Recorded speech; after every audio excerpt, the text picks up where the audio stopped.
Una de las cosas que me llama la atención en el debate del aborto es que muchos doctores, muchos profesionales que son abortistas, se declaran ser personas que guían su práctica abortista, por cierto, guían su práctica única y exclusivamente en base a la ciencia y a la información estadística y científica, ¿no?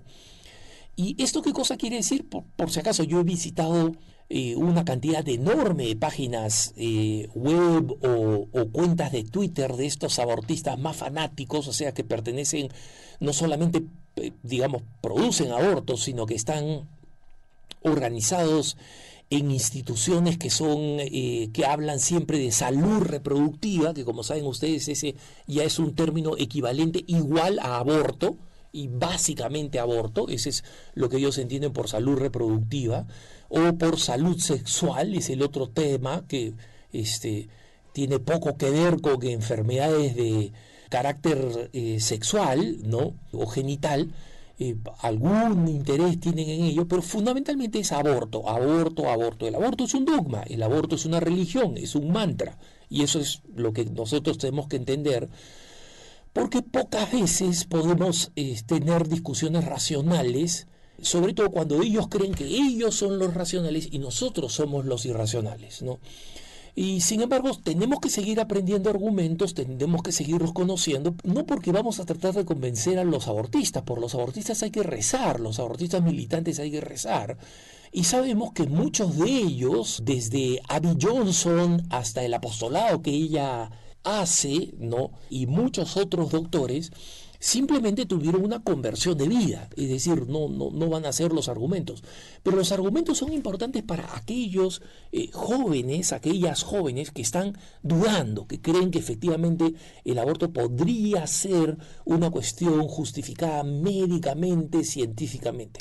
Bueno, recientemente, un tiempo atrás, yo les hablé de la realidad del síndrome postaborto, es decir, del número importante de personas de mujeres que habían cometido aborto y de las terribles consecuencias que esto producía.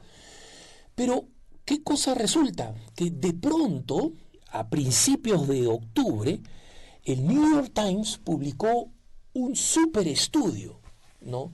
Y este superestudio fue financiado por una organización que se llama Advancing New Standards in Reproductive Health, ¿no? Es decir, nuevos estándares avanzados en salud reproductiva. O sea, ya saben ustedes una vez más lo que significa salud reproductiva. Bueno, esta institución que apareció, no voy a decir de la nada, pero que es muy poco conocida, ¿no? Publicó un estudio estadístico muy amplio, según ellos, que concluía algo que el New York Times inmediatamente publicó pues a toda bandera, ¿no? Y estamos hablando de un periódico que se precia de tener 17.000 periodistas, perdón, 1.700 periodistas en su nómina de pago, 1.700 periodistas en 170 países, es decir, de ser lo mejor de la información. Y ellos saltaron a este estudio que se llama The Turnaway Study, ¿no? No sé por qué le pusieron ese nombre, pero ese es el nombre oficial. Turnaway Study, para los que quieren buscarlo por internet, Turnaway Study, ¿no? Y resulta que el estudio, bla, bla, bla, habló de un montón de cosas, pero tiene una conclusión fundamental, que es que el 95% de mujeres que han tenido aborto no experimentan absolutamente ninguna repercusión, ni ningún arrepentimiento, ni dolor, ni sufrimiento psicológico. Entonces, obviamente, después de todos estos 20 años donde se ha ido consolidando el concepto de que sí existe un síndrome postaborto, que como mencioné la vez pasada, los médicos, la Asociación Médica Norteamericana todavía no quiere aceptar porque el lobby abortista produce esta tremenda presión, resulta que esta persona estas personas que han recibido el aborto, que han sufrido un aborto, el 95% de ellas dicen que no tienen ningún problema, que están contentas, felices de la vida, que no se arrepienten y que solamente un 5% tuvo alguna reacción. O sea, ¿qué cosa es lo que básicamente nos está diciendo este Turnaway Study? Básicamente que el síndrome postaborto no existe, que abortar es más sencillo que sacarse una muela y que absolutamente no hay ninguna consecuencia, salvo en un 5% que tampoco es tan dramática, pero el 95% de las personas están felices, tranquilas, ni les importa, no lo recuerdan, no les traumatiza, no tienen ninguna memoria, etc. Y, por supuesto, el New York Times le dio tremenda propaganda a este estudio, ¿no? Pero resulta que una investigadora jovencísima, estamos hablando de una jovencita, una investigadora que pasa apenas los 20 años, Samantha Kaman, que es de North Central College, le pareció extraña estas cifras, ¿no? Y entonces comenzó investigando de cómo había sido hecho este estudio. Entonces pidió la información, la pidió legalmente, porque digamos el Turnaway Study no estaba muy dispuesto a dar las cifras, y comenzó a encontrar una serie de inconsistencias en el estudio, sobre todo desde el punto de vista del valor estadístico, ¿no? Y lo primero que encontró fue lo siguiente, que el Turnaway Study se había acercado a 3.000 mujeres que habían abortado para que participaran en el estudio, ¿no? O sea, para preguntarles qué cosas sentían después del aborto, 3.000 mujeres. Y resulta que originalmente solo 27%, o sea, un cuarto de ellas, estuvieron de acuerdo en participar en la entrevista que se realizó 6 meses después de su aborto, ¿no? Y el estudio quería hacer un estudio extenso, es decir, a ver, bueno, ok, ¿qué cosas sentiste a los 6 meses? ¿Qué cosas sentiste al año? ¿Qué cosas sentiste a los 2 años? Y el estudio, en consecuencia, terminó durando 5 años, ¿no? Esa es la razón por la cual, por la duración del estudio, el New York Times mordió el anzuelo y mordió la caña de pescar completa, ¿no? Y de este 27%, es decir, imagínense ustedes, 3/4 de las jovencitas que habían abortado no quisieron tener nada que ver y no quisieron hablar ni una sola palabra con alguien que quería estudiarla, cómo se sentían después del aborto, ¿no? Y la cosa no sigue ahí. Después de que este 27%, es decir, este cuarto de las jovencitas, de las mujeres entrevistadas, aceptó participar en la primera entrevista del estudio. Después de la primera entrevista que se produjo a los 6 meses, al final solamente el 17% de estas 3.000 mujeres identificadas que habían abortado, solamente el 17% aceptó completar el estudio por 5 años, que además estaba pagado, o sea, tenía un incentivo, ¿no? 17%.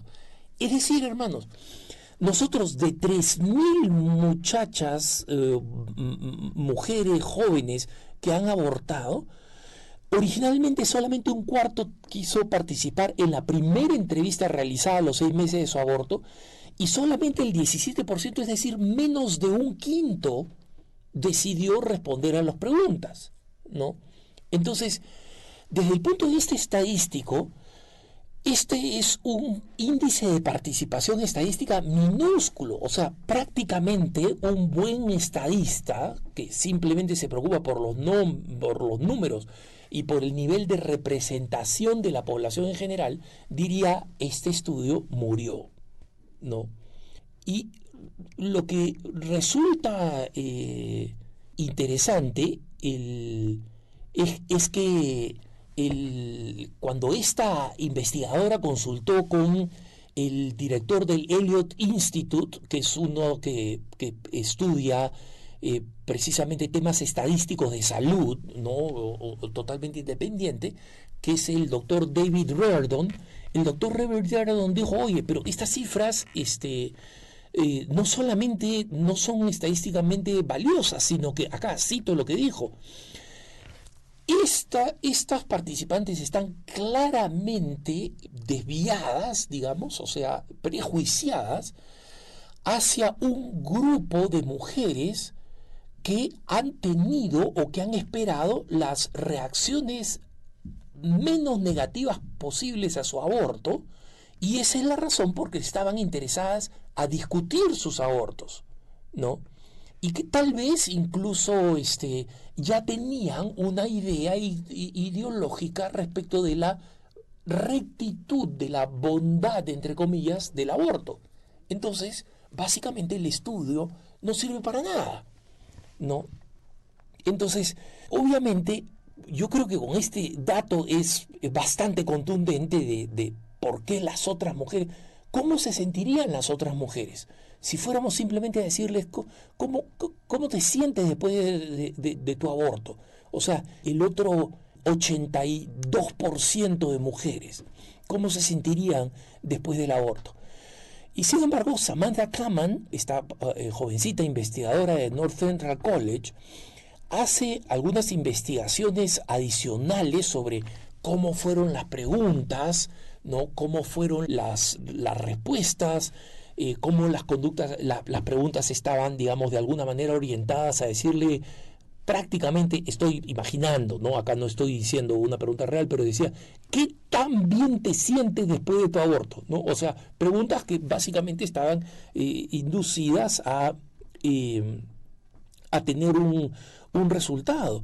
Y Samantha hace una investigación muy interesante porque ella comparó con un estudio un poquito más viejo que se realizó en Suecia y donde existe una gran presión social para realizar el aborto, y por eso es curioso que cuando a estas mujeres se les preguntó, oye, ¿qué tal te sientes después de tu aborto?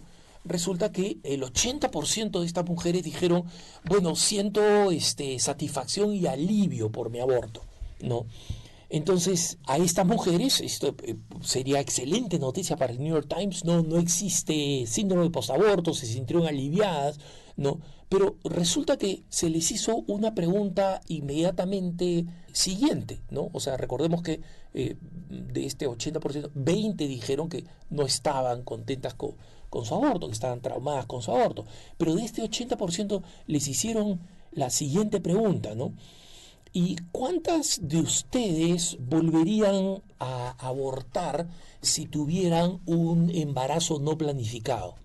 Mira la pregunta, ¿cuántas de ustedes volverían a abortar si tuvieran un embarazo no planificado? Hermana, el 76% dijo, yo no volvería a tener un aborto. Del estudio sueco, 76%. Entonces, si fue una experiencia tan liberadora y tan grata, digamos, ¿por qué de este 80%, solo 4% está dispuesta a tener otro aborto si es que se encuentra en un embarazo no planificado? Porque se les preguntó además, o sea, imagínate que es como el anterior, es decir, un embarazo que no quieres, ¿no? Y miren los resultados. Entonces, el estudio es un estudio bastante contundente, y la lección más importante para mí, les confieso, hermanos, es cómo seguimos viviendo en la farsa de creer que las abortistas utilizan datos científicos, no los utilizan. Recientemente en Perú hubo una conferencia de prensa para revelar el número de abortos clandestinos y una persona con un dedo de frente, no digo dos, uno, pregunta, perdóname, ¿y cómo sabes si son abortos clandestinos? Y cuando uno les hace esa pregunta, si son clandestinos, ¿cómo los conoces tú? ¿No? No puede informar la mujer, no puede informar la persona que les produjo el aborto. Entonces, ¿cómo sabes tú? Y normalmente dicen, bueno, estos no son cifras exactas, son cifras genéricas. No son cifras genéricas, hermano, son cifras inventadas. Entonces, tenemos que convencernos que la ciencia y la estadística no está de parte de los abortistas, está de parte nuestra. Que tengas un buen día.